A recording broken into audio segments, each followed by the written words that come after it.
When a Missouri National Guard unit gets a new commander, a formal change of command ceremony is held to signify the transition in leadership. This ceremony is deeply rooted in military tradition with the passing of the unit's colors.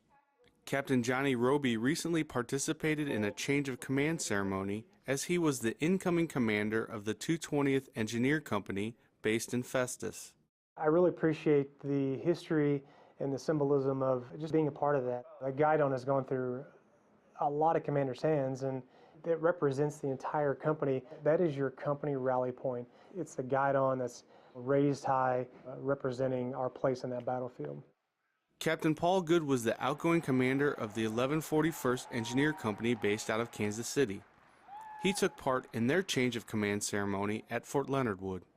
It's all very ceremonial. It's all about that formal process of I am relinquishing command, and it's all about the flag. The ceremony typically involves the outgoing commander, the incoming commander, the senior commander, and the senior enlisted leader of the unit. The ceremony is centered on the passing of the unit's flag or guidon that signifies their unit designation and corps affiliation. The flag is handed from the senior enlisted leader to the outgoing commander and then to the senior commander. The senior commander then hands it to the incoming commander, who in turn hands it back to the senior enlisted leader. Captain Amber Jones was the incoming commander for the 1141st Engineer Company. She had been part of another change of command ceremony earlier the same day as she left command of the 35th Engineer Brigade Headquarters and Headquarters Company based out of Fort Leonard Wood. Captain Jones knows that changes of command are inevitable, but also good for the growth of a commander as well as a unit. Being in the military, change commands happen. We all know that.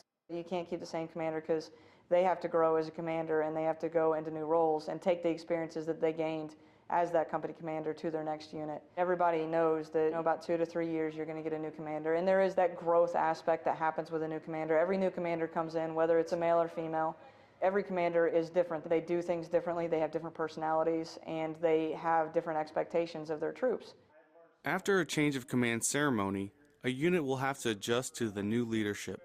In the case of the 1141st Engineer Company, it is the adjustment for an all-male unit having a female commander for the very first time.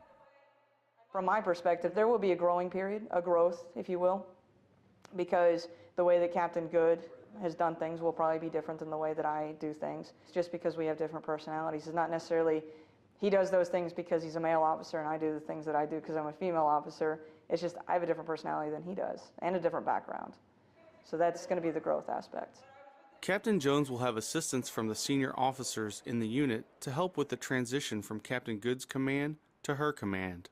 I rely on those senior NCOs in that unit to help me understand the way that they've done things in the past, maybe see some ways that we could do things better or differently, and grow as a unit as a whole. But I'm not going to go in and change things without that senior NCO leadership involved in those changes. Units in the Missouri National Guard adapt to new leadership styles and grow to become better citizen soldiers, ready whenever called upon to serve their state or nation.